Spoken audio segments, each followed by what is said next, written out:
selagi ada bulan dan bintang, selagi orang pergi tengok wayang, storytelling tu akan kekal sampai sudah. Kalau Tuhan pakai benda ni dan Tuhan buat kita, apa yang buat hang rasa dia tak tahu macam mana nak cakap dengan kita ni dengan cara yang paling bagus? Permasalahan kita adalah bukan kita tak reti cerita. Permasalahan kita adalah kita tak rasa cerita kita best.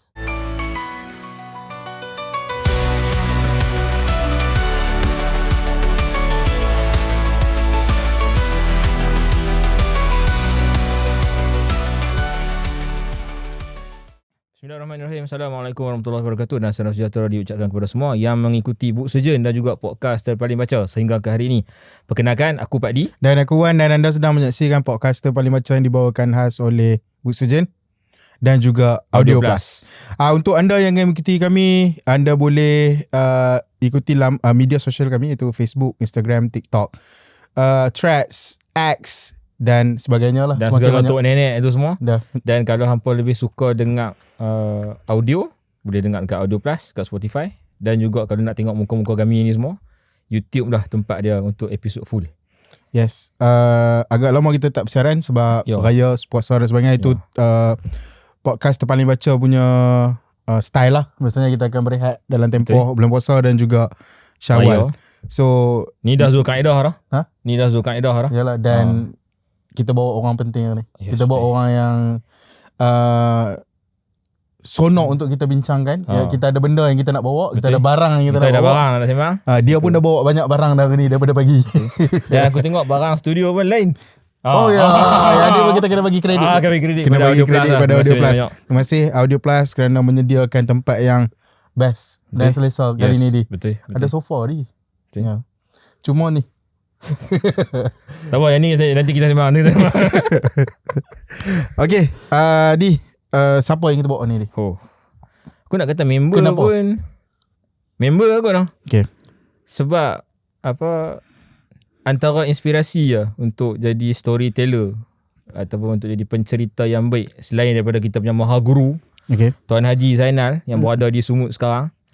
Antara orang lain yang aku look forward dan aku rasa macam cara dia cerita sedap adalah brother yang kita panggil hari ni. Betul. Kita dan beliau merupakan seorang penulis buku. Betul. Dan buku ni adalah buku yang kita akan sembang pada hari ni. Betul. Iaitu The Storytelling Code. Ini adalah buku dia. Individu yang kita maksudkan adalah Farid Daniel. Assalamualaikum. Waalaikumsalam. Sihat Farid? Sihat, alhamdulillah. Perjalanan ke sini okey. Perjalanan ni okey sikit, campur Grab dah duduk sesat tadi. Itu bukti dia seorang storyteller. Dia start dengan dia mesti ada benda hak menyangkut. Dia start dengan kesesatan. Tuan Farid Daniel merupakan bermula sebagai peniaga kedai komputer sebelum beralih sepenuhnya ke dunia content creator. Melalui hampir 3 tahun eksperimen konsisten, beliau akhirnya menemui formula untuk menjadikan konten viral secara konsisten. Dan juga Farid membantu klien meningkatkan jualan dan membina jenama melalui strategi konten yang terbukti berkesan. Dengan purata lebih 10 juta tontonan di jana setiap bulan, fokus Farid bukan sekadar mencipta video yang ramai tonton, tetapi konten yang memberi kesan sebenar kepada bisnes. So, ini buku dia. Farid, macam mana dapat buku ni? Buku ni so far kita tie dengan Patriot. So basically dekat Shopee kita ada, dekat TikTok ada. So beg kuning lah kalau tempat semua orang selalu duk cari kan. Yep. Itu dia cara dia mula. So Di. Okay. Kita mula dengan mitos kan. Okay. Aku bisa dengar kata ada orang sebut macam orang utara ni dia natural storyteller. Okay. Untuk hang benda tu valid ke ataupun benda tu mitos? Yang tu aku dapat daripada Yusuf juga kan, dia ada sembang dengan aku rasa edit masih elok kot. Depa tengah bincangkan benda tu dan agak kelakar dia. Edit tak rasa nak boleh jawab benda tu sebab dia jadi macam bias lah sebab dia pun orang sini. Dia betul. Dia tahu. Dan aku rasa aku pernah sembang apa dengan hang Pak Di. untuk kalau ada duit mungkin tak tahu bayar Adam ke untuk tolong buat dokumentari untuk find out benda tu lah. Ya. Betul ya. Tapi benda yang aku perasan dekat dua tempat ke 3 tempat tau. First hujah untuk kita nak kata orang utara ni reti buat barang-barang ni, aku rasa suka untuk aku nak belagak sikit apa kita punya Syahna Ahmad. Okey. Main daripada kolej tu dah ambil, memang keluar daripada apa Lostak, apa Kedah, dan dia kalau tak sama tier apa Ahmad Said memang bukan dia lah. Bukan dia. Itulah Syahna Ahmad. Okey. Yang tu satu. Lepas tu yang kedua, masa aku nak buat konten cerita pasal apa Rasulullah Nabi Muhammad, aku baca dalam buku Martin Links. Okay. Aku rasa yang tu best lah. Kita dekat sekolah dulu, cerita tu dia linear saja. Dia terus nak pergi kepada apa cerita yang seterusnya. Antara benda yang aku paling fascinate sekali, pasal apa Nabi kita instead of dibesarkan di apa kota, tapi dia kena duduk dengan apa ibu susuan dia. Okey, faham. So antara intipati yang Matilin tolong cerita, depa kata duduk di Pekan ni, salah satunya yang relate dengan cerita kita lah, hang punya petah lidah tu hilang. Duduk di Pekan. Okey. Tapi dalam kepala aku masa aku duk baca tu, ni cerita tahun 600 ni, apa yang Pekannya? So rupanya bila aku do some digging balik kota Madinah, Mekah apa semua ni, depa sebelum Nabi mai sendiri dah ada. Depa tu dah Pekan buang beratus tahun dah. Tapi by definisi Pekan masa zaman dulu zaman tu lah. Okey. Alright. So yang tu satu. Dan yang kedua, kita tahu eloquent dekat sana, orang kata apa, segala syair depa semua tu depa terror. Tapi yang paling terror sekali, hang tahu kat siapa dia, Wan? Okey. Agak-agak siapa dia? Main daripada siapa dia? Main daripada orang apa? Tak tahu. Main daripada orang Badui. Okey. Badui. Okey. Alright. Apa ibu susuan Nabi adalah orang yang duduk di outskirt. So depa ni dibesarkan yang apa dekat dengan padang pasir, di Gembala. Depa ni orang Badui. Dan Badui lah apa yang dikatakan yang paling elok sikit, eloquent lidah depa tu. So antara teori dia lah yang aku tengah duk kumpul sekarang lah. Kalau kita perasan lah ni, aku sendiri pun dah jadi mangsa benda tu. Kita cakap bahasa campur. Ya, betul. Okey. Betul. Antara benda yang paling aku perasan sekali dan aku pun tak suka, aku cakap bercampur-campur. Sekali aku masuk Melayu balik, sekali orang putih balik. Aku ada sedikit apa dengki dekat macam hampa, macam Pak D. Hampa boleh maintain benda tu. Mungkin hampa punya awareness, hampa punya, kita kena kepung lah bahasa kita kan. Aku benda tu dah luntok. Aku kadang duk tahan, tapi tak boleh. So tu antara yang aku nampak bila aku compare, aku mai jumpa kawan-kawan aku yang memang tak fair untuk kita nak kata Lostak dia punya kebandaran itu tak sama kuat dengan KL. Tapi bila aku jumpa dengan kawan-kawan dekat KL aku, depa cara depa cakap tu akan lagi melingkup. So hujah aku yang aku cuba nak tie dekat sini adalah mungkin ada berkenaan pasal hidup di rural ni membuatkan bahasa kita boleh kekal yang elok, dia tak dicampur aduk. Faham. So aku nampak itu. Yang tu satu. Lepas tu yang aku perasan satu lagi pula, baru ni aku buat AI sendiri.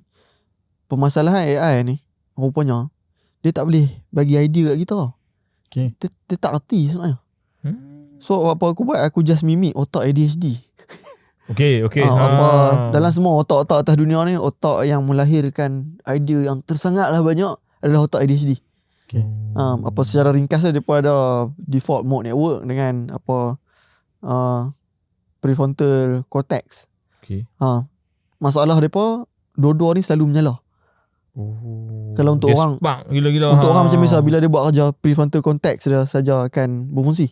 Dia akan fokus. Tapi untuk orang yang ADHD ni, masa dia buat kerja tu lah dia teringat lama.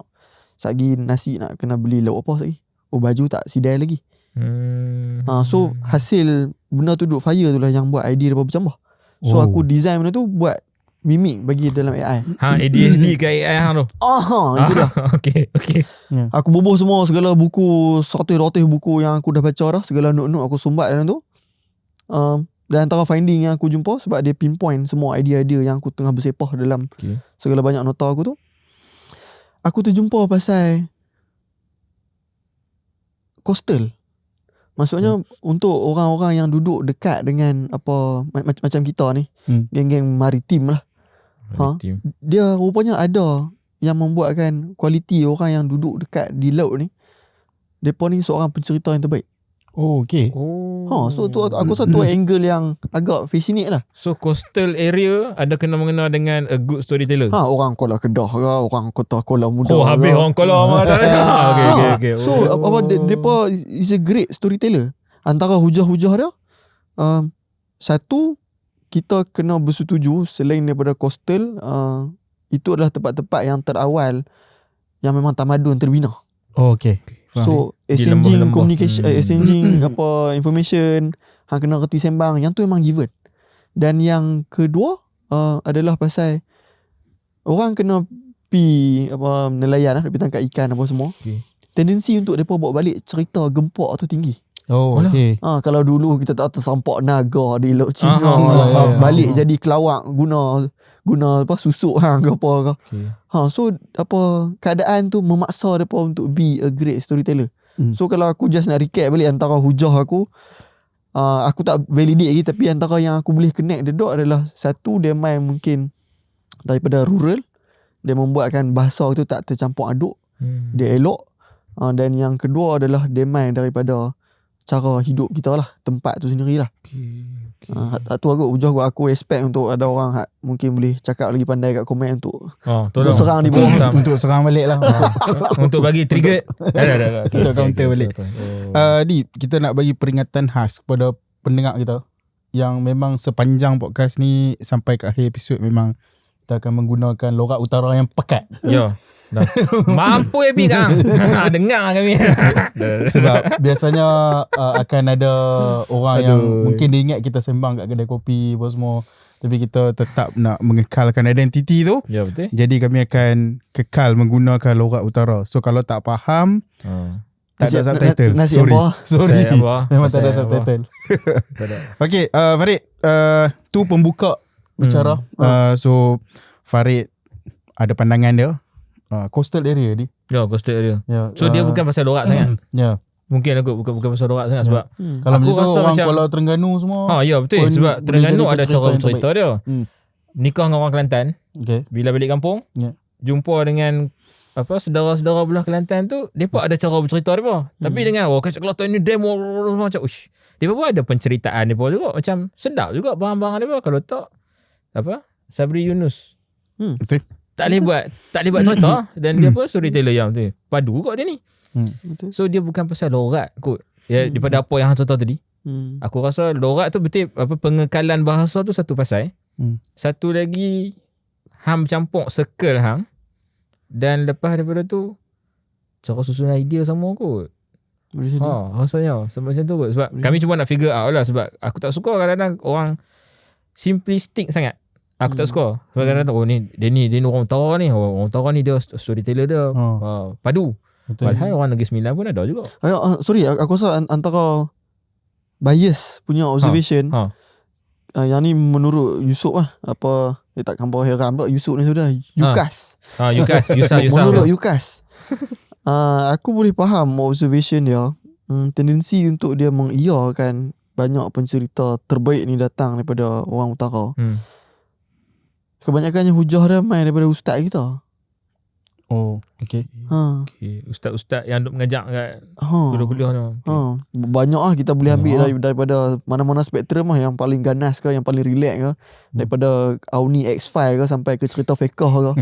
Kita ada semua pencerita yang terbaik. Dan aku rasa yang antara yang benda yang aku fascinate juga masa mula-mula aku duk praktis.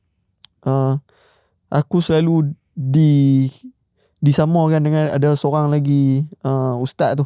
Dia ada baru masuk podcast juga. Dan aku tak terkejut.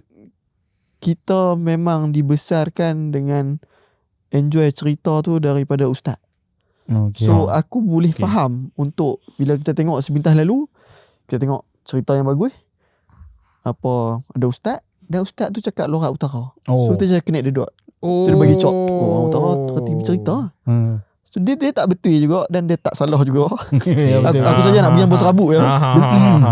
Dan memang bagi aku sabut pun sekarang. Next question. Farid, kita cakap pasal storytelling code. Itu tajuk buku hang, storytelling code. So mungkin sikit sebanyak kami nak definisi daripada hang. Cerita tu pada pandangan hang, dia adalah sebuah set perkataan untuk bagi inspirasi ataupun dia cuma susunan kata untuk sebarkan propaganda untuk jadikan dia story ataupun cerita? Apa pandangan hang? Okay. Sikit apa aku just nak bela untuk nama The Storytelling Code tu. Antara hujah daripada kawan-kawan kita di Patriot. Buku ni dikatakan akan dipasarkan keluar negara. So apa depa ada time apa dekat Korea sekali. So nak bagi memudahkan lagi translasi, so kita guna storytelling code lah. Walaupun ada juga orang tanya, buku tuan, buku tulis dalam bahasa orang putih. Title je orang putih. Hak tulis tu orang Melayu. Orang Melayu. Betul. Yang tu satu lah. Yang kedua pasal soalan hang tadi Wan, cerita ni adakah hanya susunan perkataan dan untuk nak menyampaikan agenda lah. Betul ke? Jangan cara aku faham. Untuk bagi inspirasi ataupun dia cuma nak menyebarkan propaganda atau apa pandangan hang? Perkataan cerita tu sendiri. Antara mula-mula aku tergelincir dalam dunia-dunia MyPad cerita-cerita ni, aku terjumpa satu buku tu, dia panggil Mamat tu tulis Joseph Campbell. Joseph Campbell. Apa Hero with a Thousand Faces. Kerja dia apa? Buku dia tu apa dia? Buku dia tu basically dia tolong cerita kat kita finding yang dia jumpa bila dia tengok semua cerita dongeng atas dunia ni. Hang geng Azerbaijan ke, hang geng Iban ke, hang geng cerita dongeng Melayu di Pantai Timur ke, dia ada jumpa benda yang sama. Satu hampir semua cerita tu dia ada tema yang sama. So yang tu yang antara main core idea dia nak bagi tahu lah. Hasil daripada situ, rentetan buku-buku lain yang duk cerita yang aku start boleh piece the puzzle adalah cerita tu sendiri dia sebenarnya alat komunikasi yang terbaik manusia pernah ada. Dia sebenarnya dia main pada hak tu dulu. Cerita tu sendiri cara yang kita communicate. Sebelum India terjumpa macam mana nak bagi ada simbol kepada 1, 2, 3 dan Arab kembangkan dan Eropah curi dan bagi elok kan. Kita rely dengan cerita. Dan kalau kita nak boleh pijuh sikit yang dicerita oleh Joseph Campbell juga, kita rely dengan simbol. Yang ni antara interesting finding juga yang aku duk explore. Carl Jung, Joseph Campbell pun isu benda yang sama. Dia cerita pasal kenapa otak kita dia selalu bercakap dengan kita dalam bentuk simbol. Dan aku rasa benda ni agak interesting. Macam ni kita boleh fact check kemudian. Cukup untuk orang-orang di komen tolong cari. Antara yang kita selalu kerap tahu, dalam Islam ni kalau mimpi kita jumpa pak kita, the only indicator untuk kita tahu kata tu boleh jadi dia, dengan syarat mimpi tu dia tak cakap. Betul? So benda yang aku paling terjumpa banyak kali dan aku selalu tanya kat Tuhan. Aku selalu jumpa benda ni. Aku tak berapa pergi ke arah agama sangat, tapi aku boleh nampak tangan Tuhan tu pimpin aku pergi balik kat dia. Salah satunya macam cerita ni. Aku terjumpa daripada entah mana buku-buku tok guru aku Yahudi, orang putih semua, dia duduk sembang. Dan yang nak bagi kenal dengan cerita dekat sini, aku jumpa yang memang otak kita dalam mimpi tu dia bercakap dengan simbol. Kenapa? Sebab komunikasi kita, perkataan ni baru berapa ribu tahun. Kita dah ada berapa ratus ribu tahun lah. Kita campur sekali dengan kita punya zaman evolusi kita lah. Kita campur sekali. Otak kita 80% dulu bercakap dengan simbol. Segala gua-gua penemuan kita, kita Yalah, semua betul. lebih daripada lukis. So otak kita bercakap dengan yang tu dulu. Lepas pada tu baru kita jumpa cerita. Just aku nak bagi hang nampak kronologi tu. Kat mana yang kita nak faham. Okay, kalau komunikasi unggul, takkan dia saja. Ni aku tolong tunjuk sebelum kita reti bercakap. Kita bercakap dengan gambar. Still kita bercakap je, cuma kita tunjuk. Ini Korra lawan dengan Tok Hang. Tok Hang mati, keluarlah Hang. Dan nak pergi straight forward ke jawapan dia apa Wan? Aku jumpa satu statement dia adalah cerita tu adalah untuk cara kita nak communicate, dan dia untuk nak kita sampaikan sesuatu. So regardless kadang benda tu dia boleh jadi kita bercerita untuk kita nak pesan sebagai beringat. Dia boleh jadi juga untuk kita meruntuhkan ekonomi kita. Dia boleh jadi juga untuk kita mempolitikkan perbincangan ini. Bahasa mudah dia pisau lah. Dia pisau lah. Ada hari aku buat tomboh untuk hang, ada hari aku boleh tikam buan celah tu lah. So itu yang setakat lah aku duk berenang dalam cerita, aku jumpa cerita tu adalah seketul pisau lah. Okay. So in other words, kita boleh kata cerita ni pun dia boleh jadi senjata. Dia jadi hang nak konspirasi pun cerita. Propaganda pun. Tu hang nak menangkan seseorang ataupun hang nak kalahkan seseorang. Kalau nak bawa kepada Arab dulu, kan syair-syair. Betul. Kan syair-syair yang memuji-muji, pergi gantung kat pintu Kaabah. Oh, kawan tu orang semua pandang dia. Walaupun kata Badui ni macam orang yang apa, tak apa nak cerdik apa semua, tapi dalam bab syair tu depa legend. Dan kalau depa nak jatuhkan seseorang, syair tu dia tulis gantung dekat pintu Kaabah. Even nak boycott pun gantung dekat pintu Kaabah, orang akan ikut. Aku tahu. Even macam tu yang aku bisa dengar so macam dia pun ingat tempat tu sebagai post Twitter ke apa. Something macam tu. Dia benci macam mamak ni. Macam okay, ni wall aku tulis. Ni hang buat baca. Semua tengok baca. Kira tu antara cara untuk depa sebarkan apa propaganda apa semua tu. Dan orang boleh benci dan sayang kepada seseorang tu melalui itu. Syair tu. Ustaz. Walaupun kita macam depa ni agak outdated ke, depa duduk hulu bandat mana, tapi tu syair tu. Cuma masa tu tak boleh reply lah Farid. Itulah kan. Farid dah fikir tadi nak reply boleh tak? Dia dah, aku dah tahu dah soalan. Ada orang komen tak? Tak payah Tadi lah. nak repost boleh tak? Repost. Aku tahu dah Farid nak tanya apa. Tak ada lah Farid. Retweet. Tapi tanda bagus kat situ. Tanda bagus. Toreh tangan, pak. Aduh. Okay. Masih lagi dalam kerangka story. Okay. Walaupun aku rasa hang tak mau bawa ni ke perbincangan agama, tapi aku kena bawa juga sebab ada satu. Nak paksa aku dalam beragama. Ya betul. Ada serban belakang ni. Dia macam aku tengok video ada video satu tu.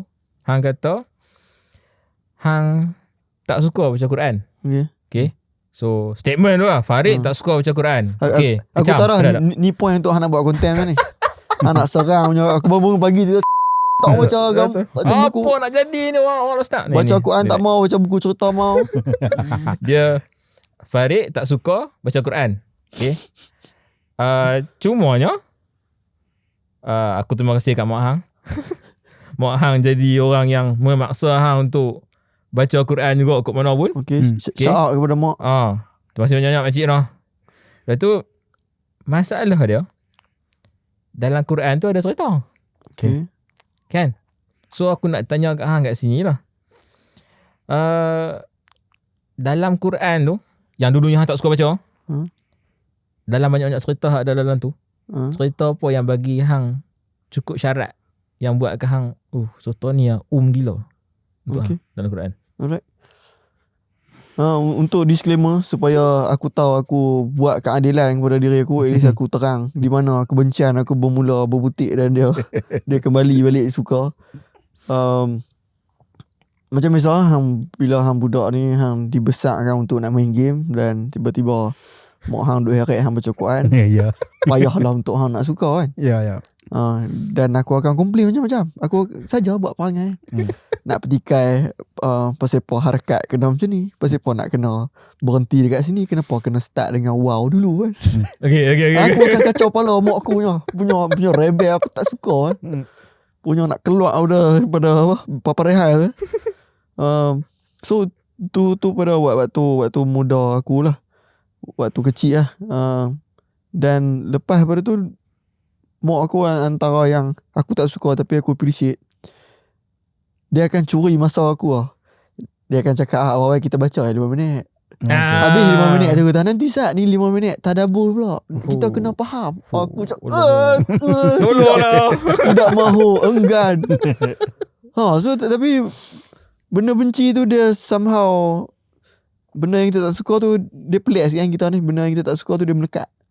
So bila aku dah besar lah, aku duk bergelumang, duk berenang segala rata buku aku duk baca pasal cerita, aku teringat balik pasal buku kita yang agung lah kan. Quran kan. Dan ni sengaja lah aku pijuh sikit. Aku just nak, dia buat aku lagi appreciate bila Tuhan pilih buku jadi mukjizat. Mukjizat yang masih lagi ada. Dia macam in a way, bila hang faham mengaji Quran tu, cara susun atur dia dibina macam mana, ayat dia, cara permainan kata dia kan, cara penekanan dia, hang terpaksa ponder fikir yang bukan orang untuk nak boleh tolong susun macam ni. Dan bagi aku rasa Tuhan dia memang dia memang dah tahu dah, kata hampa akan petikai apa benda kabur yang aku bagi dah. Daripada zaman Israel lagi, memang geng tu aku bawa turun mana salwa ke, bawa main unta ke, belah laut bulan ke, hang cakap pandai juga. Tapi aku bawa main jenis ni pula. So tu antara yang tema besar yang buat aku fascinate kepada pi balik ke Quran. Dan nak pi spesifik kepada cerita, aku rasa yang betul complete dan dia tak susah sikit untuk orang lain nak tangkap, cerita Nabi Yusuf. Simple. Dia start dengan awal-awal tu Nabi Yusuf dia agak ralat dengan mimpi dia cerita kat pak dia. Dia kata ada 11 bintang, matahari dan bulan tunduk dekat dia. Pak dia Nabi Yakub kata, hang jangan abang. Dan elok pada tu geng tu bawa dia pergi berjalan, geng tu swing dia masuk dalam telaga. Betul. Ya. Dan selepas tu ada kabilah yang nak mai timba pergi tu, tak dapat ayak, dapat dia. Geng tu jual dah. Geng tu jual dah. Mai lah seorang Aziz ke nama kawan tu. Aziz. Aziz tu tak penting. Betul. Yang penting tu bini dia. Bini dia yang bini dia tangkap cin dengan Nabi. Tapi Nabi kata aku tak mau. Dan aku rasa sonok juga antara cerita Tuhan letakkan dalam Quran tu, dia evergreen. Cerita pasal aku suka hang tak suka aku trap hang. So benda tu lah yang terjadi pada Nabi Yusuf. Dan Nabi Yusuf dipenjarakan. Kalau hampa perasan, cerita tu dia ada naik turun dia. Ya. Betul. Dia ada apa yang diserabutkan, apa yang Nabi tengah tak faham. Dia ada jumpa tapi dia terjumpa masalah. Tapi dia diselesaikan, dia terjumpa balik masalah. Dan nak sambung balik pergi duduk penjara, ada 2 orang yang bermimpi dan dia tolong tafsir. Dan cerita tu sampai ke istana. Istana ada relay mimpi raja dan Nabi berjaya tafsir. Dia dibebaskan dan long story short dia jadi menteri. Lepas pada tu pula adik-beradik dia mai balik. Sebab zaman tu zaman kemarau, nak mai minta tolong. Waktu tu adik yang boleh lempak jadi duduk dalam telaga ni sudah jadi menteri boy. Apa tak kenal dia. So dan saja Nabi nak test adik-beradik dia. Saja simpan saja tahan Bunyamin Bunyamin adik dia. Bunyamin kan. Dan di hujung dia tu pak Nabi pak dia pun dapat closure, tahu balik kata anak dia jumpa, dan cerita tu lengkap lah, melengkapkan balik kata apa yang dimaksudkan 11 bintang dan matahari dan bulan. Literally adik-beradik hang, family hang semua tunduk kepada hang. So the whole team tu aku rasa yang tu dalam satu surah cerita semua complete. Betul. Cukup untuk nak tunjuk kata dia nak bagi hang fikir sikit lah. Kalau Tuhan punya buku tulis gaya macam ni, Dan dia tolong buat manusia. Takkan dia tak tahu cara nak cakap manusia yang paling bagus macam mana. Aku rasa yang tu yang keep buat aku selalu terfikir. Kalau Tuhan pakai benda ni dan Tuhan buat kita, apa yang buat hang rasa dia tak tahu macam mana nak cakap dengan kita ni dengan cara yang paling bagus? Faham. Okay.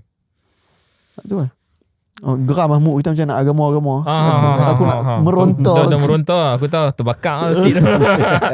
Cuma tu lah disclaimer lah. Aku bukan nak kata Farid ni dia anti Tuhan ke anti agama ke apa, bukan.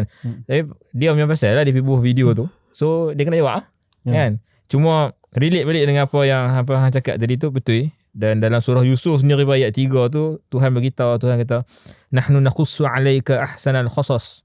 Maksudnya kami cerita kat hang, wahai Muhammad, kami cerita kat hang the best stories dalam surah Yusuf tu. Memang cakap ni cerita terbaik kami cerita kat hang, dan that's the only story yang complete dalam Quran. Kalau hal lain macam cerita Nabi Musa, dia bits and pieces. Surah ni ada sikit, surah ni ada sikit, surah ni ada sikit. Walaupun sonok sebab dia jumpa dengan Fir'aun tu. Kena kejap lah apa semua. Dia ni drown dah apa semua. Lepas tu dia sambung pula dengan semua. Kira cerita-cerita tu.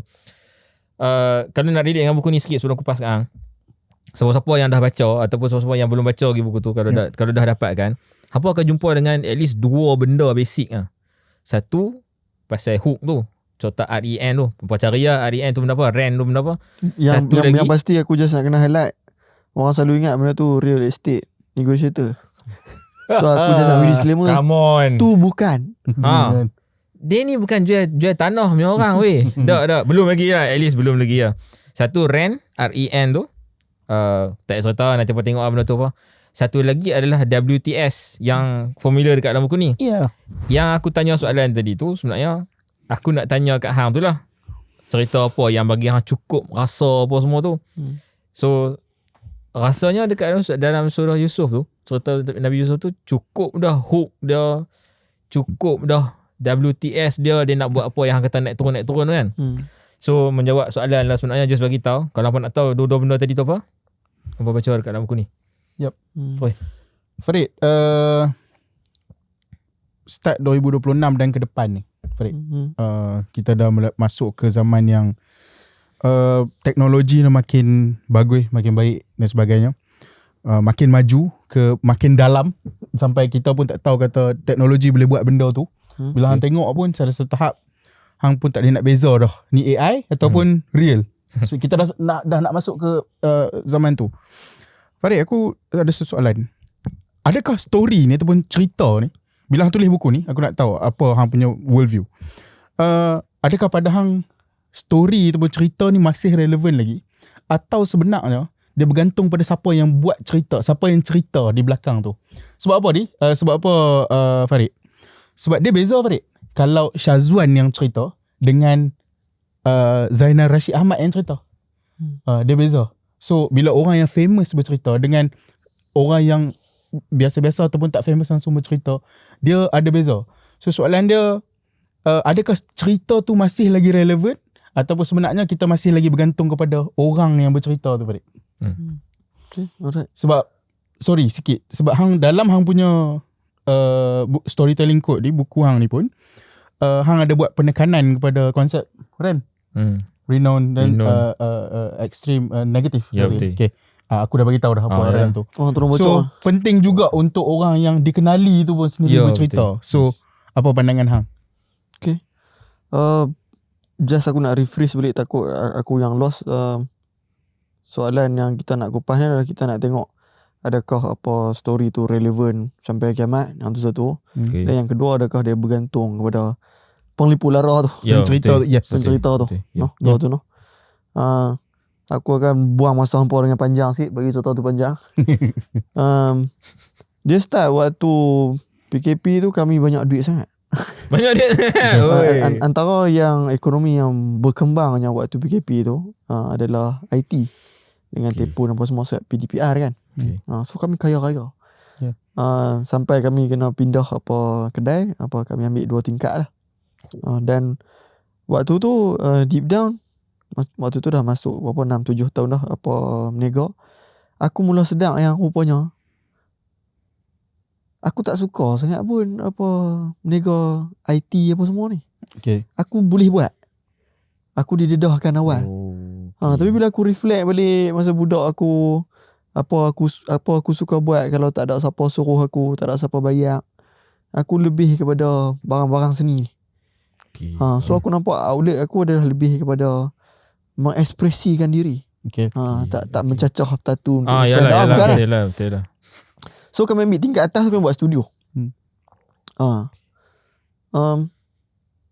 Kami ambil dalam 6 bulan, spend aku rasa kat ambil dalam 3-4 orang, buatlah setup apa semua, habis dalam 30-40 ribu. Kami buat sampai 6 bulan kot. 6 bulan kami buat. Agak-agak video kami duk buat tu, view dia banyak mana. Cukup untuk aku bagi konteks lah. Kami waktu tu buat seminggu 3 ke 4 tau. Banyak agak. Agak waktu tu kami dapat view banyak mana.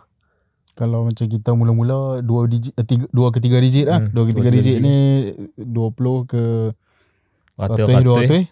500. Betul. Aku cuma teruk je. Aku duduk kat 40.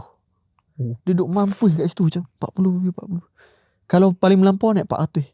Benda yang kita kena faham waktu ni, duit aku nak habis waktu tu. Waktu duit tu yang banyak tadi tu. Waktu tu aku macam tahu macam mana ni, aku dah habis dah 30, budak aku dah bawa mai banyak saja budak-budak 15,000. Aku cincang habis kat 100 aku tak. Kan aku kata lah kali aku kata masa aku buat konten dulu, aku rasa aku boleh claim aku introvert lah.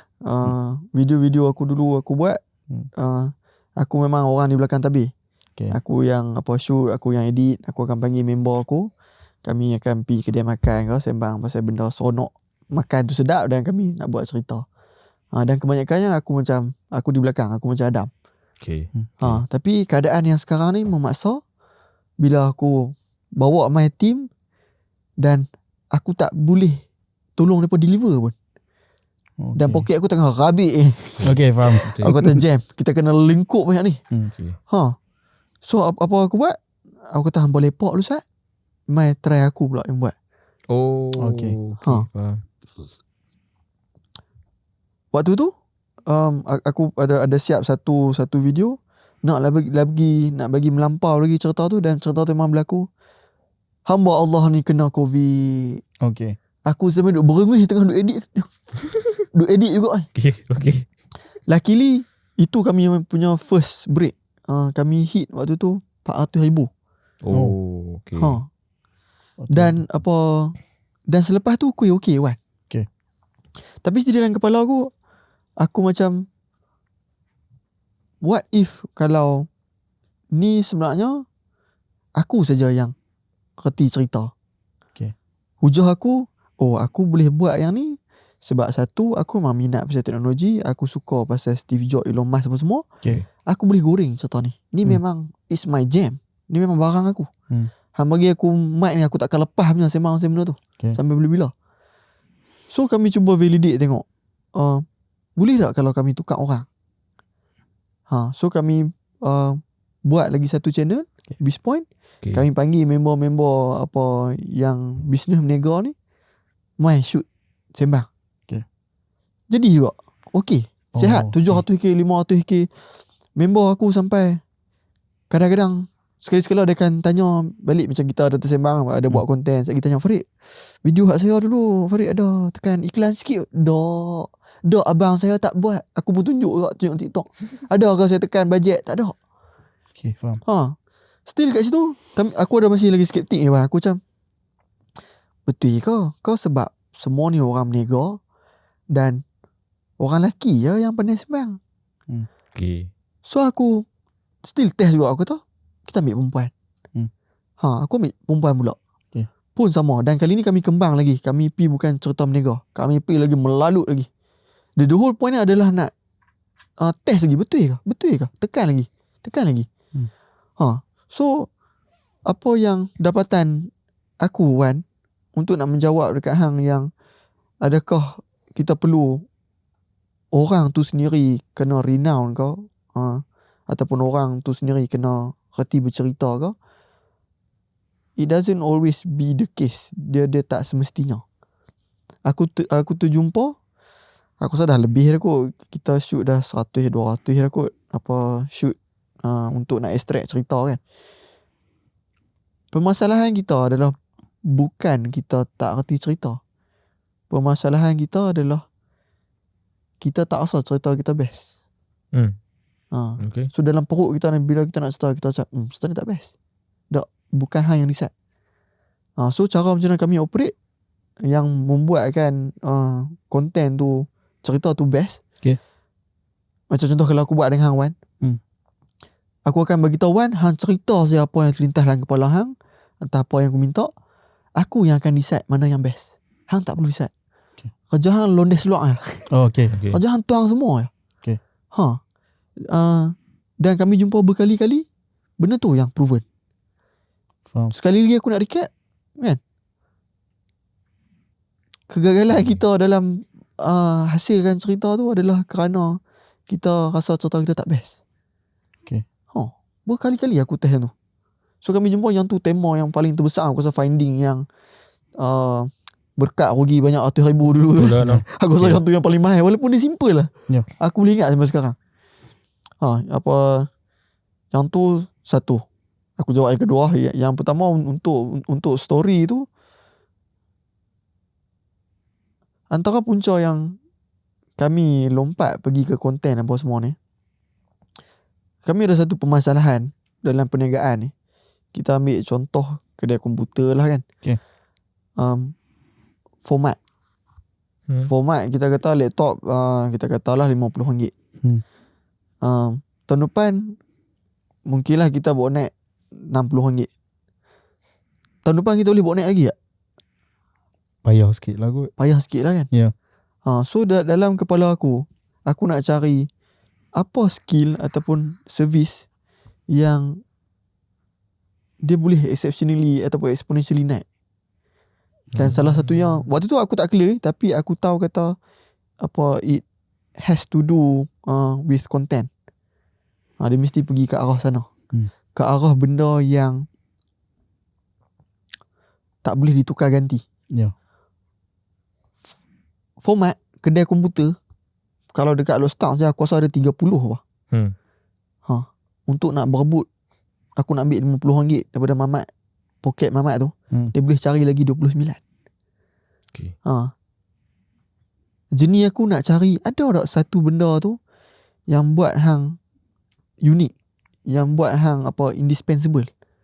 Orang susah nak tolong kategori ke hang. Okay. Hang kawan ni RM50 ya. Ni buat sama RM50 lah. So jenis aku nak cari benda tu. Okay. Sebab kami nak cuba breakthrough macam mana nak develop business yang lagi elok ni.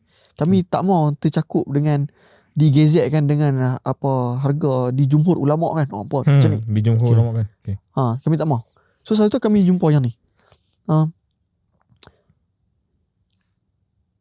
Salah satunya kami jumpa daripada cerita tu, sebab yang kita duk jumpa sekarang, yang aku perhati hujah daripada kita jumpa sendiri daripada Quran dan sampai sekarang, kita berubah dengan bermacam-macam segala teknologi kita berkembang lah. Tapi daripada tahun kita tak ada kalender, daripada tahun Masihi tak ada lagi sampai sekarang, benda apa masih kekal lagi? Agak hang dah. Hantar kopi apa-apa pun dia tak ada salah sangat. Cerita tulisan boleh jadi juga. Aku sebut senang sikit, orang. Okay. Orang. As long as hang kena bercakap dengan orang, as long as hang kena berniaga, memang kehidupan kita ni memang kena sosial lah. Kita memang sosial punya creature. Faham.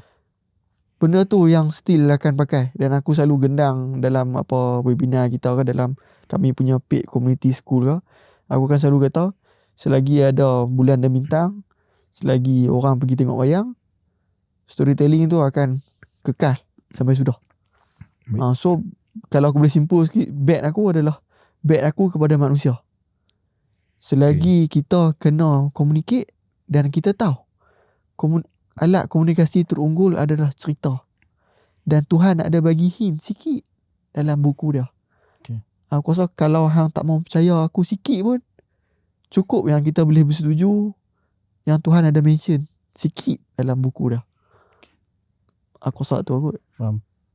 So dia tak semestinya pencerita tu kena famous tadi. Kalau hang jumpa teknik yang betul, hang boleh dapat konten yang beratus ribu macam Farid kata tadi. Ya, betul. Dan aku share sikit kat hang. Aku rasa aku beritahu dah. Lepas aku baca buku ni, episod dengan Ustaz Banji, memang aku apply apa yang dekat dalam buku ni. Ya. Tak adalah jauh sangat DP tu. Tapi improve banyak daripada yang kita duk post sebelum ni. Betul. Ya. Betul. Aku pun nampak ya, kesan. Macam nampak lah ada, as long as kita tengok cerita ni cerita sedap ni. So insting lah, lebih kepada insting lah. Ni kalau macam letak, aku rasa cerita ni sampaikan mesej ni. So aku pun gamble lah buat. Alhamdulillah lah. Kira aku tak expect lah. Kira hang beriman lah kepada buku ni lah ni. Macam aku beriman lah dengan konsep yang hang letak tu. Masa sekarang kau tahu. Nampak? Dia ada caveat dia. Dia nak swing. Dia tak ada lah benda dia khatai ke apa kan. Aku tak faham. Jangan lebih-lebih. Aku tak faham. Jadi macam dia kalau nak kata testimoni tu kata konsep tu jadi lah. Cuma ni nak pergi ke satu lagi. Sebelum pergi ke soalan tu ni. Jangan berebut. Boleh tak aku nak hang cerita sikit? Buku ni dia ada aktiviti.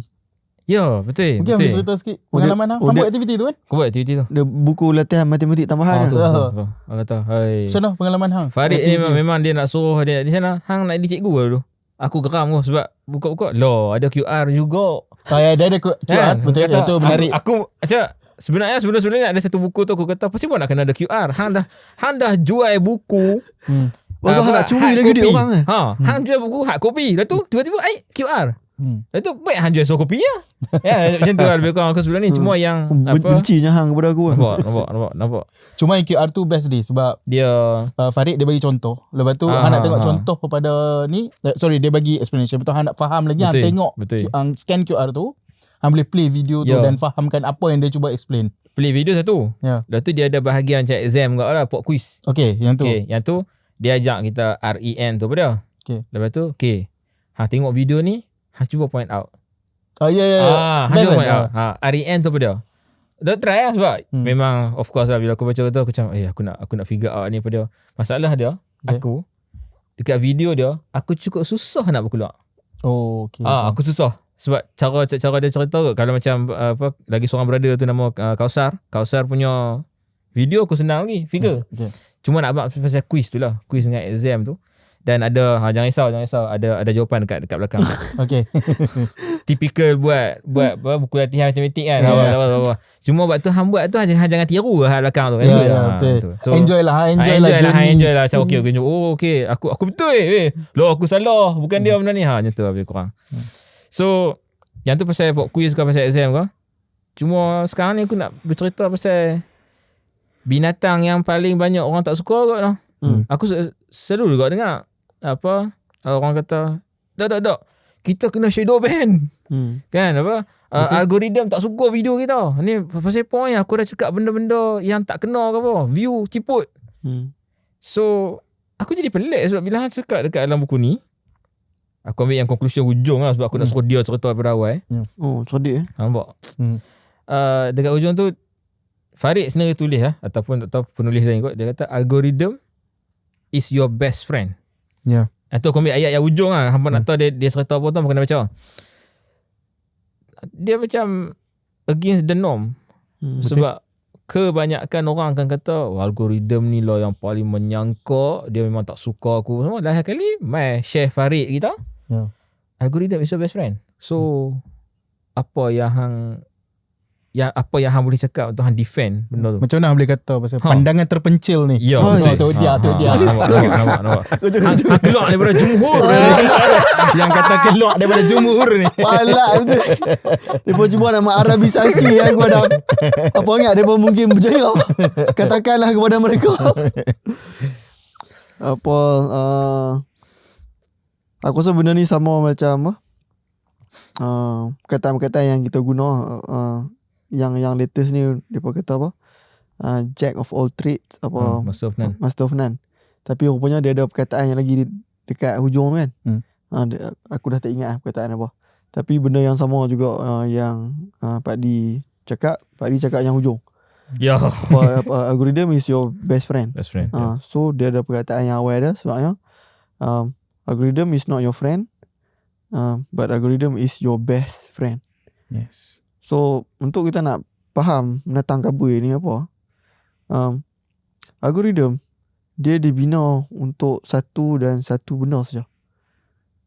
Dia dibina untuk mengkayakan pencipta dia.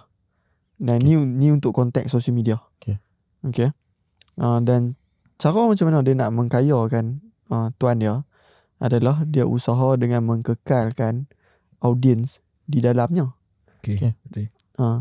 So kita dah nampak kan dia punya apa asas kewujudan dia untuk mengkayakan tuan dia, dan caranya adalah untuk kekalkan orang yang di dalamnya. Dengan macam mana? Dengan bagi tunjuk video dekat kita lah. Betul. Okay, itu kerja dia. Kerja yang dia tak boleh buat masa sekarang lah. Ni penting kan sebab AI makin menghimpit dada kita ni. Betul. Buat masa sekarang, benda yang dia boleh buat adalah dia boleh suaikan apa video yang best untuk kita. Tapi dia tak boleh tolong cipta video yang best tu. Okay. Yang jumhur semua orang duk kata yang algoritma ni palak lah. Dia memang kita rasa macam dia perkena kita. Ada hari kita post pukul 7 elok, saya kita pukul 8 dia turun balik. Saya kita tukar ni elok. Duk kena main aciluk macam tu. Dekat situ jadi untuk yang fasa pertama tu, yang tu yang buatkan kita rasa macam dia bukan kawan kita lah. Tapi sebenarnya cara untuk kita jadi kawan dia tadi adalah kita buat konten yang best tu. Supaya tidak dia kena tolong kita. Sebab dia nak buat kerja dia. Dia macam simbiosis lah. Dia saling dia balik pada yang awal tadi Farid. Kayakan pencipta dia. Yes. Faham. Dia kena stay in the loop tu. Okay. So kita yang awal tu kita upset. Dan pada masa sama kita macam nak rebel, nak lawan tuan rumah. Apa tuan rumah nak buat macam ni, tapi kita terlupa yang kita di dalam bulatan yang sama. Kita kalau dalam konteks agama kita lupa tugas kita di mana. Bukanlah untuk khalifah dalam TikTok lah, itu salah. Tapi kita lupa role kita yang boleh membantu yang lain supaya kitaran hayat tu berfungsi. So dia dekat sini baru kita pergi pula yang seterusnya. Kita dah faham dah, okay, algoritma kerja dia nak kayakan tuan dia dengan mengekalkan kita di dalamnya. Tapi dia boleh tolong susun dan tolong bagi konten yang best. Tapi dia tak boleh buat konten yang best. So kita lah yang boleh buat konten yang best. The next question would be, apa itu konten yang best? Kan? Faham. So kalau kita boleh rumuskan dengan secara matematik tambahannya, kami jumpa berkali-kali across social media. Kalau kita boleh bersetuju ada satu metrik yang agung yang semua algoritma ni junjung, dia adalah kita punya completion punya rate time lah. Bahasa orang lalu start dia, berapa ramai orang tengok sampai habis. Yang tu yang paling depa appreciate, yang tu yang paling dipersetujui. Aku tak mau. Aku dah tak mau sebut lah. Yang dipersetujui oleh banyak algoritma lah. So yang tu aim dia. Dan cara macam mana kita tackle tadi adalah kita tackle dengan cerita. Dan kita find out rupanya antara intibati yang buat cerita ni kita boleh tengok sampai habis. Sebab dia ada naik turun tu. Macam aku ada selalu cerita, attention kita ni dia macam dalam cerita drama, kita tengok masuk dalam hospital akan ada mesin jantung tu. Beep. Beep. Attention berfungsi dalam bentuk yang sama. Dia sama juga macam jantung. Kalau flat dia mati. Attention pun sama juga. Kalau dia flat dia mati. Attention dia mesti naik turun. So cerita mimik benda yang sama. So aku rasa hampa mungkin boleh dapat kot secara gambaran idea dah. Daripada asal dia macam mana permasalahan dia. Sampai macam mana yang akhirnya kita jadi best friend dia tu lah. Dan sedikit aku just share kat hampa pasal secara idealnya macam mana kita nak jadi best friend dia lah. Begitu. Perjalanan nak jadikan algoritma tu best friend ni sangat, aku rasa kita dua mengharungi juga. Dia rasa juga perik dah. Sebab kadang-kadang rasa macam di post malam lah pukul 7 sebab waktu tu orang duduk rehat. Kita rasa kita betul Farid. Kita rasa kita betul. Tak, pukul 12 pun ada orang rehat kau. Segala kurafat algoritma ni kami memang beriman dengan benda tu lah. Ya. Aku just nak tambah yang ni. Dia mewaraskan aku lebih banyak pasal TikTok algoritma apa semua ni. Sebab dulu aku banyak trade. Apa segala stock, segala saham apa semua. Tak kisah as long as benda tu cat, dia ada disiplin ilmu dah. Persamaan hang tengok cat dengan TikTok adalah dua-dua ni dia terdedah kepada emosi. Itu satu. Dan dia terdedah kepada spekulasi. Kita tak jelas kosong dan satu. So apa yang hampa baca dalam buku tu ataupun cara-cara teknik, kalau hampa perasan memang kita ambil daripada ilmu-ilmu disiplin untuk nak trade. Aku share satu lah. Aku tak sure dalam buku ni ada cover ke tak. Aku terbaca, mungkin ada kawan-kawan trader boleh tolong perbetulkan lah. Tak silap aku buku tu Trading in the Zone kot nama dia. Kalau tak pun mungkin Market Wizard kot. Dalam buku tu dia mengajak kita kepada satu kesesatan. Kesesatan tu berupa macam ni. Dia ajak kita fikir, kalaulah judi tu adalah satu benda yang random, kenapa kasino boleh run as a business and make tons of money? Kita ada yang terbesar di Macau dan agak yang terbesar di dunia juga pun berada di negara yang tercinta ni. Tercinta ini. Ya, yang betul. semi sekular ke apa aku tak sure. Berada di sini. So dia mengajak kita berfikir dekat situ. So selepas tu dia tolong explain dekat kita yang sebenarnya judi operate dengan cara yang sama macam mana kita boleh trade, iaitu semua tu kita boleh rendahkan dia ke dalam bentuk probability. So kami guna benda yang sama juga dalam konten. Tapi yang ni yang paling penting sekali. Cukup je aku nak bagi sabuk kat situ. Nak bagi tambah sikit yang dekat sini. Yang paling penting sekali yang dia highlight dekat situ adalah penyakit untuk kita manusiakan sesuatu benda tu. Kita ambil contoh dekat trade, kita boleh rasa macam elok-elok aku letak buy je, tiba-tiba market naik. Tiba-tiba market turun. Tiba-tiba dia turun. Bila aku letak sell je, tiba-tiba dia naik. Bila aku letak cut loss, tiba-tiba dia tembus lah. Kita rasa macam ada benda yang tengah duk main kepala kita. Dan kita rasa benda yang sama dekat algoritma. Betul? So untuk geng-geng traders yang terbaik atas dunia ni, depa dah solve benda tu awal. Dengan depa disassociate dengan depa singkirkan emosi. Dengan salah satunya adalah depa adakan sistem bila depa trade, depa jelas dekat mana yang aku perlu point, aku pernah masuk price point dia, apa hujah yang mengiyakan aku patut masuk price point tu. Cukup 3, okey aku masuk. Cukup 3, baru aku consider dia bagus. Aku tengok pula dekat mana aku nak exit. Dan aku datangkan hujah apa 3 point terbaik dah. Mungkin market nak turun kat situ ke, mungkin kita punya deep point nak sama ke, kita ambil. Lepas pada tu baru kita masuk. Kita buat benda sama dekat konten. Kita be rational as possible. Dan depa panggil benda ni sebagai, depa panggil edge lah. Kalau bahasa Melayu sikit kita kata persen lah. Persen untuk hang buat duit ni berapa? Macam contoh yang paling mudah, depa kata dalam 10 dia trade, berapa kali hang untung. Okay.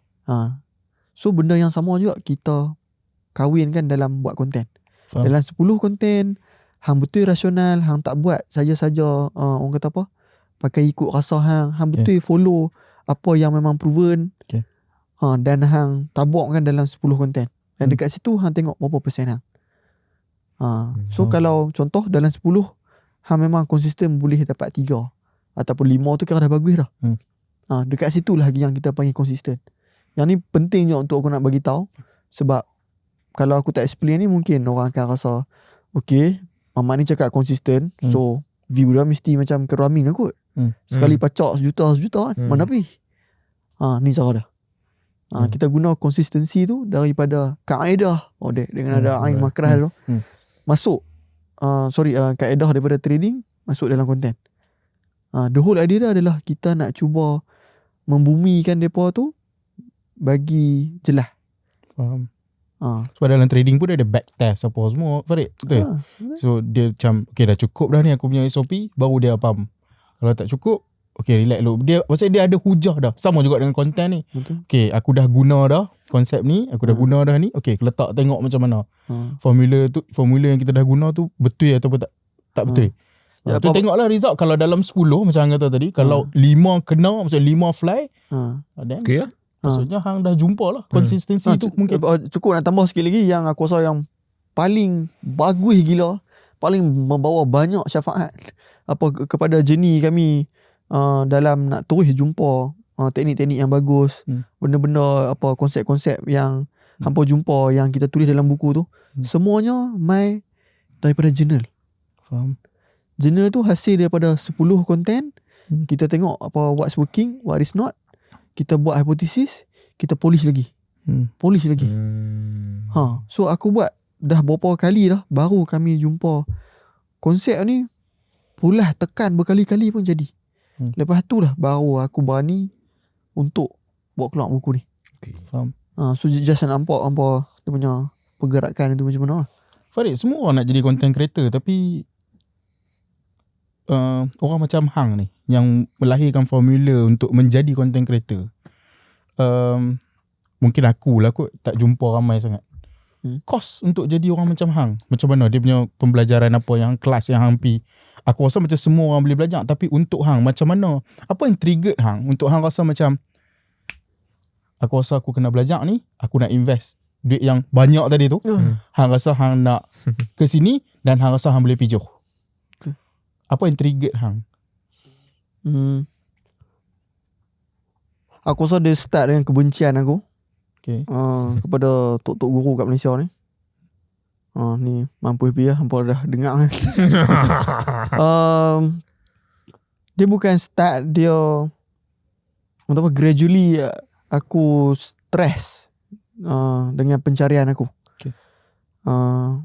Waktu aku dah buat studio apa semua tu, sebelum tu memang aku duk explore dah, duk belajar dah dan duk validate, duk buat dah sendiri. Dan kita ni to the point memang pi mata kelas untuk nak pi menyedut ilmu. Kita willing untuk bayar kelas dekat luar, kelas dekat Malaysia, bayar nak jadi 2000 USD pun pi apa semua. Dan aku berkali-kali dikecewakan. PP ajak benda merapu. Salah satunya bila kita nak buat konten yang bagus ni, you buat konten yang orang nak tengok. You buat konten yang orang curious nak tengok. Ni Mat, kalau asuhan, kalau nasihat Tuhan boleh bagi, Darjah 4 boleh bagi benda yang sama. Yalah, betul. Kan? Kalau betul lah dengan tahu buat orang yang nak tengok dengan curiosity, semua orang content creator berjaya. Kan? Aku dah pergi 14 tempat dah ni. 14 tok guru duk gendang benda yang sama ni. So lama-lama benda tu dia macam bisui. Faham. Aku annoying gila. Dan pada masa yang sama ada celah-celah aku tengah duk annoying, duk habis duit dan duk kena dengan orang yang merapu duk ajak aku ni. Aku pernah tersekali terlintas aku rasa macam kalau aku pandai benda ni aku tolong susun kat orang, aku bagi dia berpecah. Sebab payah sangat ni. Pasal apa benda apa yang susah sangat. Susah sampai aku rasa macam tu. Kalau lah aku reti, aku tak sure aku dapat. Aku waktu tu, kalau kita kata ada graf apa Drude Kroning effect, waktu turun sebelum jadi pandai dia jadi kita rasa bodoh tu. Awal-awal kita rasa pandai, lepas tu jadi makin bodoh. Mount stupid tu. So aku tengah very stupid tu. Aku macam aku tak sure benda ni entahkah wujud ke tak. Dia sama macam zaman-zaman kita di dogma kan oleh trade ni berjaya, tapi kita selalu dengar pak menakan aku je kaya. Kawan aku di Johor je kaya. Orang yang betul hidup yang can tell the story yang ni kena buat macam ni. Aku tak pernah nampak dulu. Dan aku mula merasa was-was syubhah macam ambil semayang tu dekat sini. Aku rasa macam entah konten pun macam ni apa. Sebab waktu tu pun masih juga lagi aku tak konsisten juga lagi apa dalam trade. Aku tak jumpa lagi. So aku sakit hati. Aku cuba nak simpulkan dua benda yang sama. Trade pun aku tak jumpa yang berjaya betul. Aku boleh sembang tanya, tengok apa tunjuk. Daripada duduk sembang dalam forum saya buat 40,000 semua kan. Konten pun sama, pi dah Tok Guru, makan epek Tok Guru pun.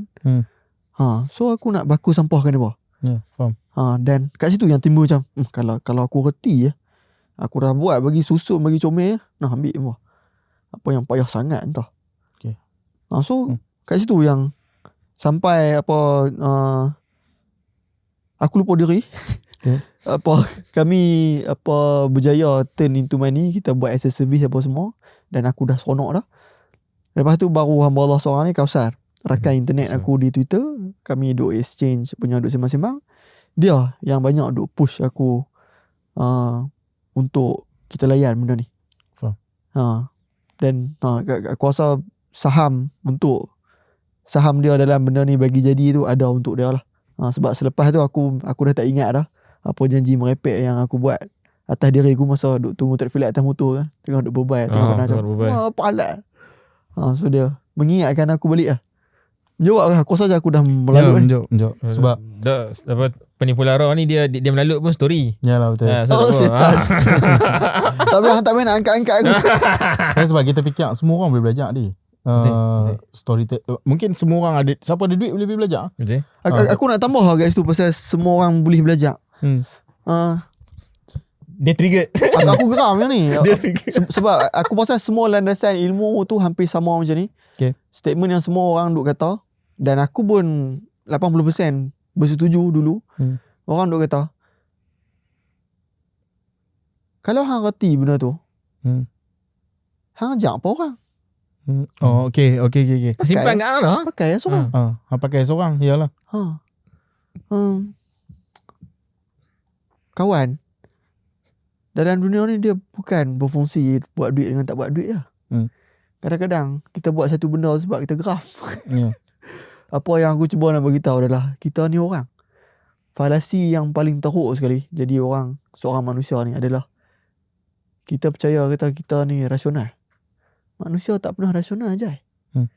Sejak bila kita berfungsi satu dan kosong? Sejak bila kalau kita tahu satu benda saja kita nak kena buat duit saja?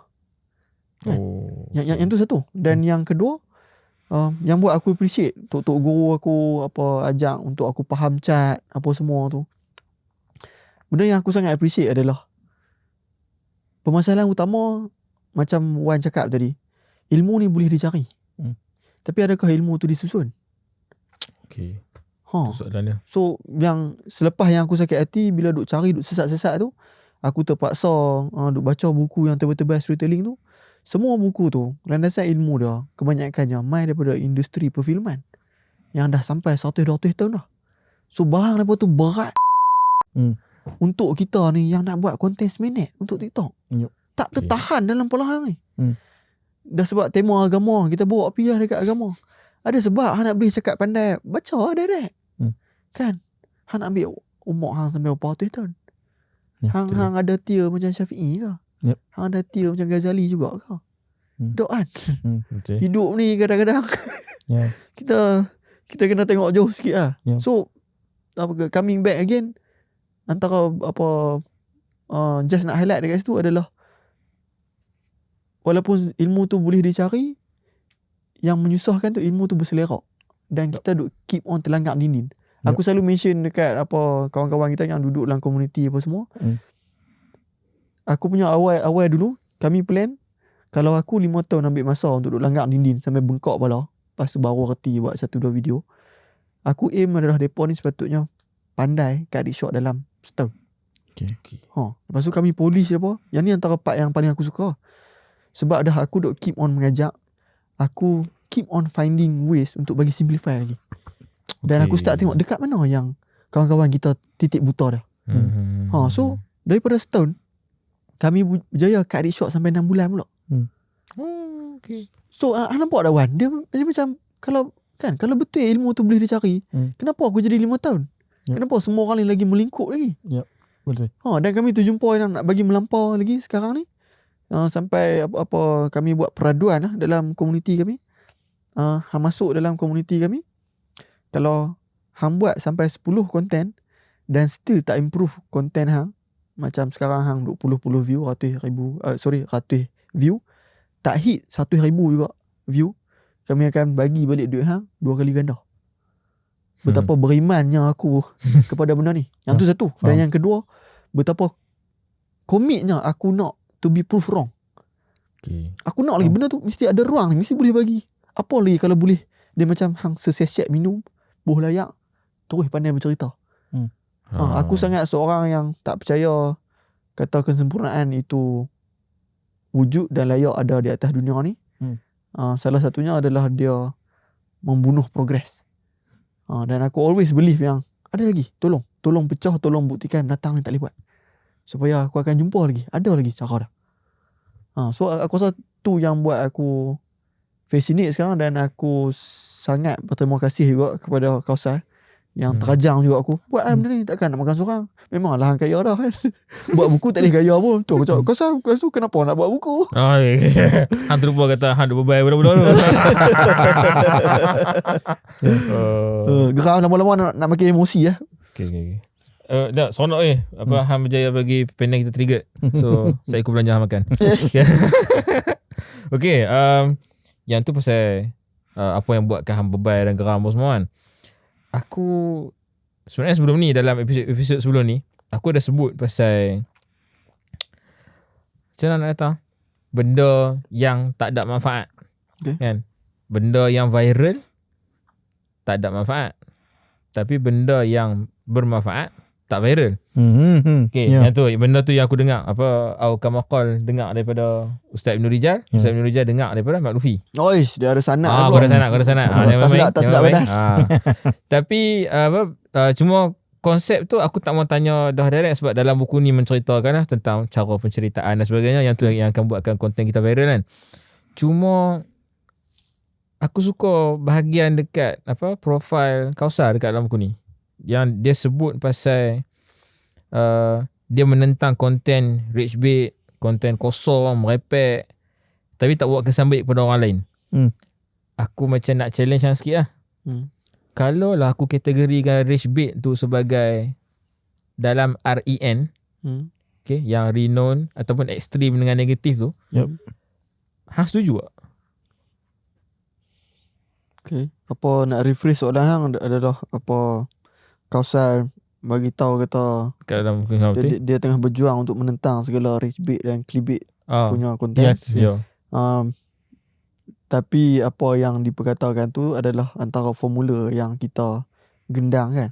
Yes. So dia kontradik lah. Betul. Okay. Seems like contradict. Aku nak mapu apa kat bawah. Tapi pujian harus diberikan. Aku suka set bawah. Mungkin sebab first time hang cerita tadi, ni sofa bawah hang dapat kan. Tak tahu kot dulu hang dapat kursi bangku. Kami duduk bawah lah tu. Tak payah melampau lah. Aku tengok kot jadi bawah dulu. Nampak dia pun nak merendah-rendahkan hang Adam. Hang keluar sikit lah dia pun dah cakap banyak. So untuk kita nak explain pasal rage bait ni, ni antara aku baru update dalam 2-3 hari lepas, dekat komuniti kita.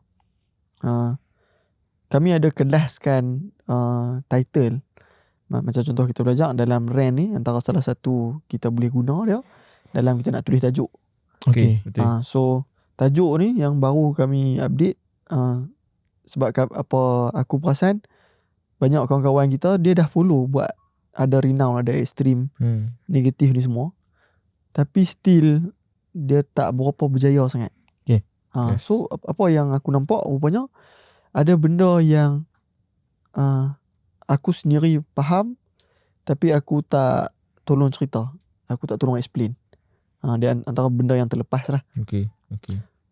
So kami rumuskan yang title ni dia ada 3 jenis. Level 1 adalah neutral. Level 2 adalah well intention lah. Nombor 3 adalah rage bait. Okay. So kita fokus yang paling last kali. Level 3 rage bait. Agak-agak hampa sendiri one ke. Bila kita kata rage bait ataupun clickbait ni, hang rasa dia rasa macam mana? Konten tu macam mana rupa dah? Ini tak ada betul, tak ada salah sangat pun. Dia saja nak kacau pula. Rage bait. Dia kata one. Aku rasa aku selalu nampak macam konten tu negatif lah kot. Dia ataupun dia lebih kepada nak suruh hang tunggu tengok lah. Okay, alright. Dia bagi hang bebai. Apa untuk one tadi hang kata apa? Untuk nak bagi orang tengok sampai habis. Okay. Untuk hang tadi nak bagi orang bebai. Okay. Yang ni kita boleh berdebat sampai isyak sekali lagi pun boleh juga. Tapi yang apa kami gazetkan dekat sini untuk rage bait dengan clickbait ni, kita ambil clickbait dulu lah. Clickbait ni kita simpulkan dia macam janji. Okay. Yes. Di title tu hang ada janjikan sesuatu, tapi bila tengok konten sampai habis Tak ada. dia tak deliver. So betul lah tu umpan kosong. Okay. Clickbait tu literally kalau bahasa Lockstock umpan kosong lah. So tu untuk clickbait lah. Untuk rage bait pula, yang ni dia agak tricky sikit, tapi kalau tema dia tu memang di penghujung ataupun tema message apa yang nak disampaikan oleh satu cerita ataupun konten tu, dia tak ada apa-apa isi melainkan kemarahan. Okay. Dia tak berisi.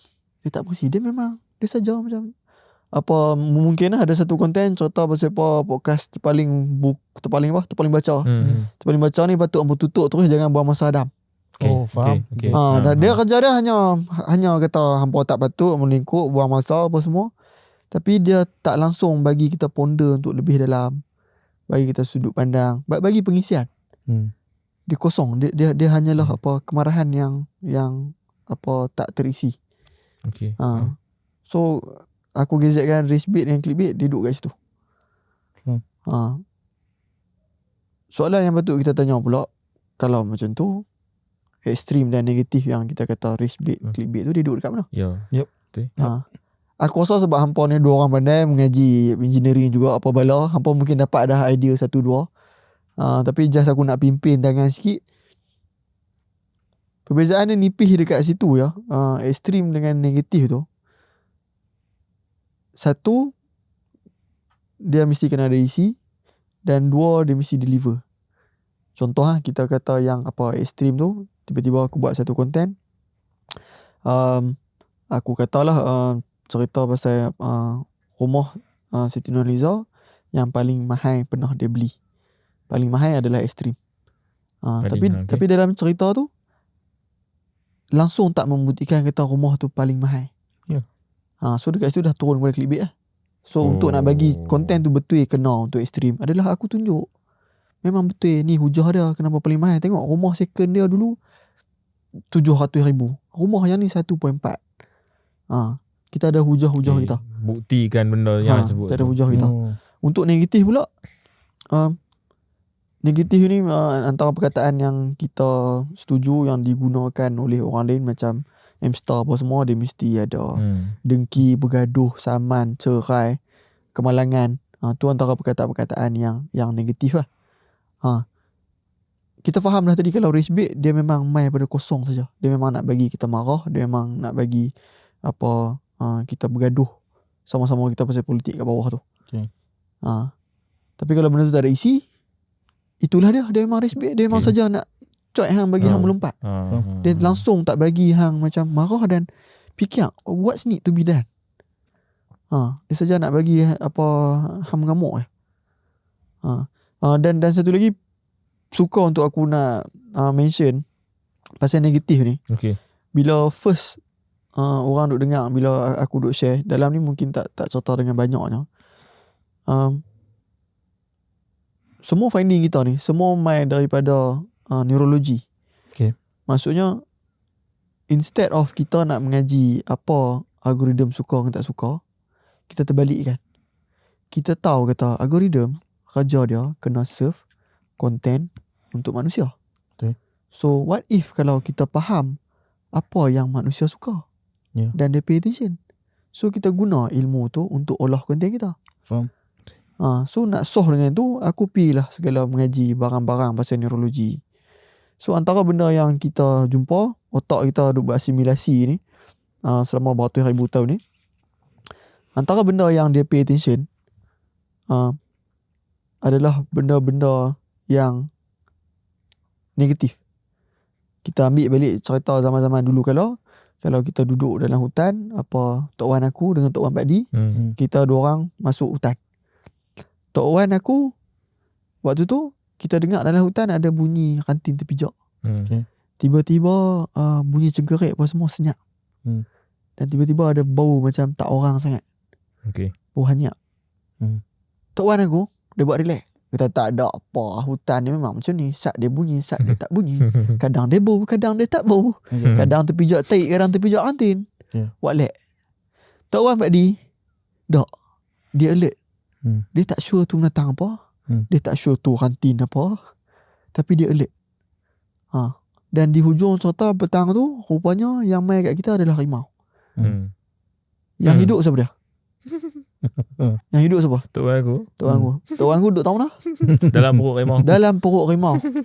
So ini simplify punya version lah. Just aku nak point out apa cara apa kita untuk terus survive apa semua ni memerlukan untuk kita alert. Dan hasil apa kita alert tu kepada benda-benda negatif. Benda ni juga yang aku selalu saja nak kacau orang untuk nak bagi mudah kita ingat lah. Dia ada sedikit pelanggaran untuk kita dalam Islam. Kita mungkin selalu dengar, oh kita ni dilahirkan seperti kain putih. Okay. Tapi bila saya dah faham dah konsep negatif apa semua ni, manusia ni memang suka negatif lah. Bukan manusia ni secara fitrahnya baik kan. Kan nampak kan? Dia nak macam ya, tapi dia perlu untuk hang tengok sikit elok. Hang faham apa yang membuatkan kita negatif. Kita bukan kerana kita tertarik kepada negatif, kerana kita sangat dambakan kepada negativity. Tak. Tapi kerana kita dibina untuk alert.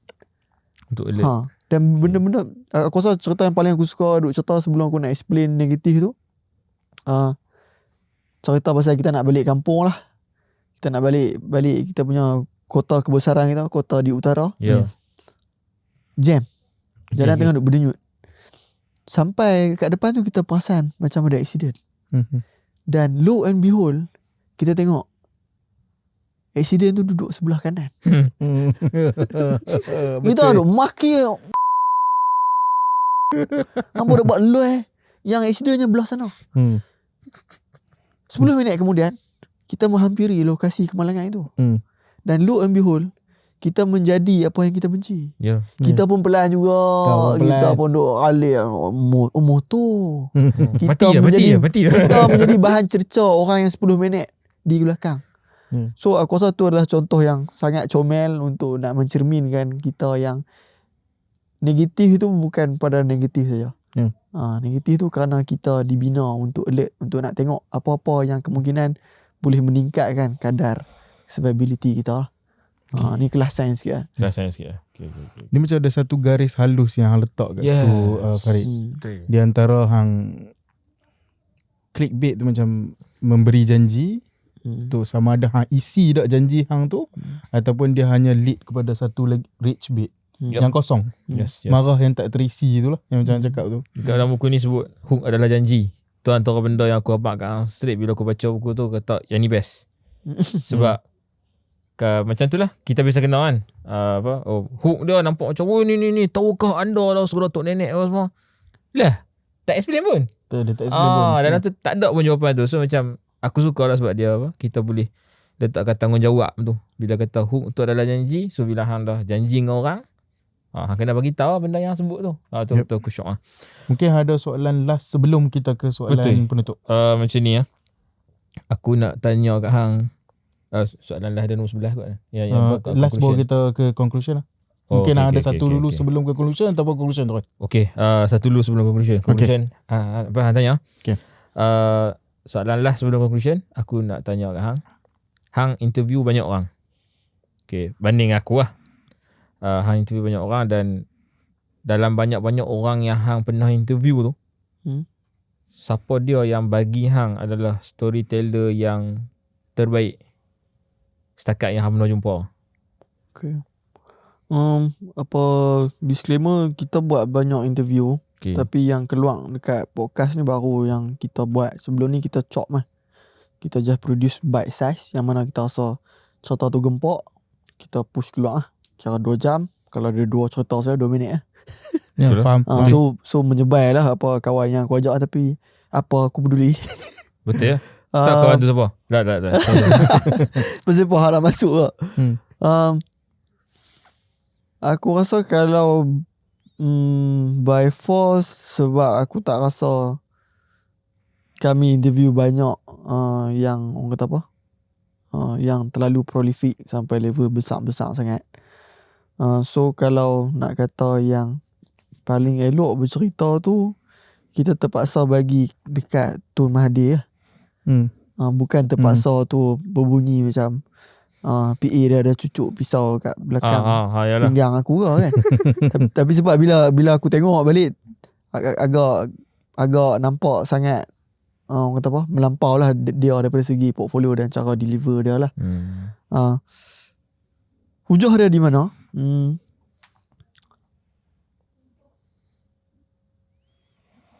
Cerita antara benda yang aku nak bagi tahu dia elok bercerita tu adalah sebenarnya bukan dalam podcast tu sendiri, tapi lebih kepada overall ada aku duk engage dengan dia, dia duk attend event apa semua. Aku suka the whole idea of kalau hang duduk dekat level yang tinggi, di celah level corporate makneka politician hack ni, level tinggi, kecenderungan orang untuk sembang pandai dan cakap dalam bahasa pandai sangat tu teramatlah tinggi. Yep. Yang tu satu lah. Jaga semua kelak dan tu. Topik tu sendiri memang dah kompleks dah. Kita kena bersetuju yang memang di atas tu topik dah kompleks. Dan yang kedua, sembang tu pula bagi jadi kompleks lagi. Perkataan yang entah apa ke benda. Dan ada satu mamat Melayu ni bercakap sampai di UN, di Vladimir Putin pun dia bercakap. Dia boleh cakap, kalau tak bahasa Melayu pun bahasa orang putih yang darjah 4 pun boleh faham. Ya. Itu satu. Dan yang kedua, dia bercakap dengan bercerita. So bagi aku tu gabungan yang sangat banyak. Satu, kualiti untuk hang boleh bercerita. Kedua, kualiti hang untuk boleh dihimpit dengan peer pressure satu dunia duk tengok, bercakap dengan pemimpin dunia yang boleh bom kepala hang semua. Dan hang tu antara pemimpin juga. Betapa pressure atas kepala hang. Dan hang boleh deliver benda tu. Tu betapa stacknya benda tu. So untuk kes ni dia lebih aku punya admire aku lebih kepada cara bercerita tu bukan sekadar cerita, tapi kemampuan hang. Aku nampak kat situ. Okay. So yang aku boleh rumuskan secara ringkas sekali adalah, satu, betul apa Tun M yang aku find out buat masa sekarang ni, yang aku sendiri dah validate sendiri. Aku bercakap dengan dia, aku buat podcast, memang dia boleh bercerita. Tapi apa yang membuat hujah aku dia sangat ekstrim adalah dia capable untuk duduk di dalam satu bilik yang dipenuhi oleh bijak pandai dan peer pressure yang teramatlah tinggi, yang kita orang awam ni susah pun nak boleh ada peluang duduk. Dan in fact kita boleh berpeluh je kalau duduk dekat luar tu. Dan dia boleh pilih untuk cakap bahasa yang paling gampang, bahasa orang putih darjah 4. Yep. Dan bagi contoh dalam cerita je. So aku suka. Satu contoh untuk yang tu, aku ingat apa masa aku pernah ada sekali meeting dengan dia.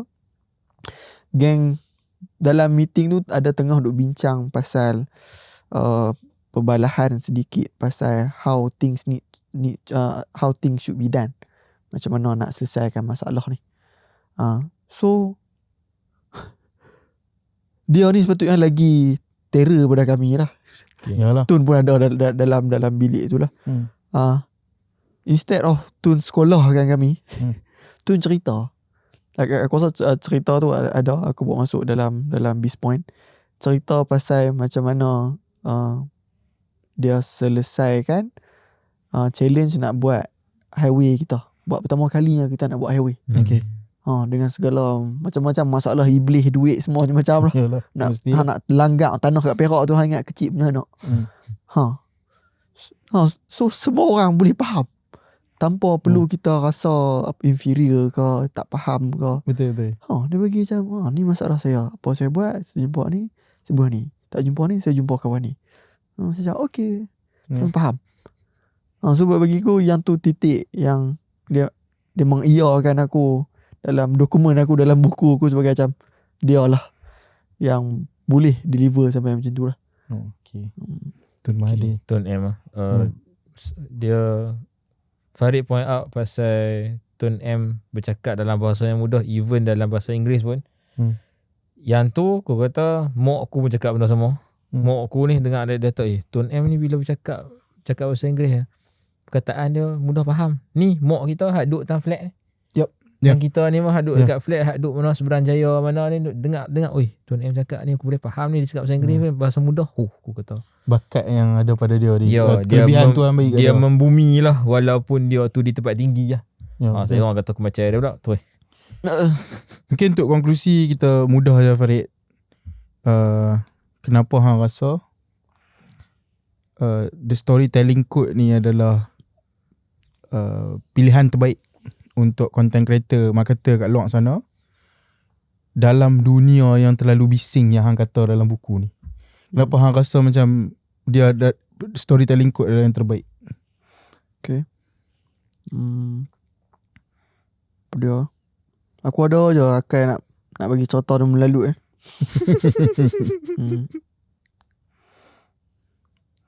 Sebab entah bila depa dapat buku, kalau depa pegang buku ni, hang akan rasa dia semudah buka sachet, minum, hang terus keluar. Lepas hang minum, keluar hang jadi content creator. Apa? Tu memang cita-cita aku lah.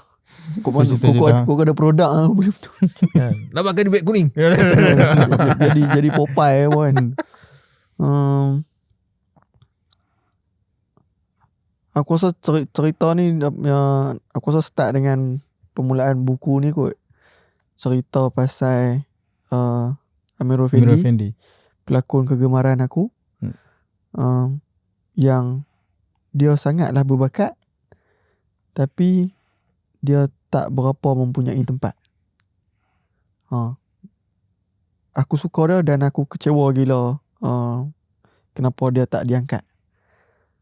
Dan aku find out dekat situ yang rupanya dunia ni bukan berfungsi dengan bakat saja. Dunia ni tak cukup saja hang kena reti buat, orang kena kenal hang. Dan nak tekankan dengan apa yang cakap tadi, kita duduk di dunia yang sangat bising. Maksud bising aku adalah selain daripada orang, populasi kita makin bertambah, social media kita semakin meningkat. Kalau ikut statistik, rasa ada 6 bilion kot mesej sehari di utara kan, daripada posting, daripada story ke apa ke. So maksudnya sangatlah bising, sangatlah saturated. Dan kerja kita ni, kita boleh jadi nak suarakan ketidakadilan kita, mungkin pasal gelandangan. Kita boleh jadi, kita simply nak jual produk kita, ataupun kita simply nak cari nafkah untuk family kita. Dan jenis aku lebih nak cari, ada tak benda yang hampir daripada absolute, benda yang hampir pasti. Kalau lah ada satu benda yang kalau hang pegang, selagi matahari tak terbalik, benda tu akan relevan, dia boleh mudahkan kerja hang. Opportunity akan turun mencurah-curah dekat hang. Hang akan dibayar pada harga seadilnya. Hang bukan komoditi. Dan aku jumpa benda tu adalah dengan hang jadi authority. Faham. Dan authority tu main dengan hang mempunyai suara yang bila hang bercakap, orang akan kalih. Orang akan dengar. Dan aku rasa benda tu main dengan macam mana hang boleh bercerita. Aku rasa tu kot. Baik. So itu saja aku rasa tadi untuk kita. Untuk anda yang mungkin daripada tadi ataupun mungkin dia tengok tengah-tengah. Betul lah. Farid merupakan seorang penulis dan juga Farid dan juga inilah Kauthar, betul. Saudara Kauthar merupakan penulis The Storytelling Code. So untuk anda yang nak dapatkan, kalau ikutkan kat sini Ahmad Faizal kata panduan pantas menjadi pencerita yang baik. Ya, So kalau hampa nak tahu adakah ini panduan pantasnya, adalah ini kata kunci ataupun ini kunci kepada masalah konten anda yang tak fly dan sebagainya, beli dan baca. Dapat yang mungkin ini akan, kalau ini membantu anda, alhamdulillah, insyaAllah. Itu yang kita harapkan. Farid, terima kasih banyak meluangkan masa dengan podcast Terbalik Baca. Kena panggil lagi tak dia? Kena panggil. Kena panggil lagi. Sebab selepas-lepas ni kita akan cabar balik dia punya storytelling code tu. Kok dia ada formula lain pula kan. Betul. Kok formula jadi menteri ke mana tak tahu. Jangan Ingat buku, ingat podcast Terbalik Baca. ingat bersejen, Analyze, scrutinize, criticize. Assalamualaikum. Analyze, scrutinize, criticize.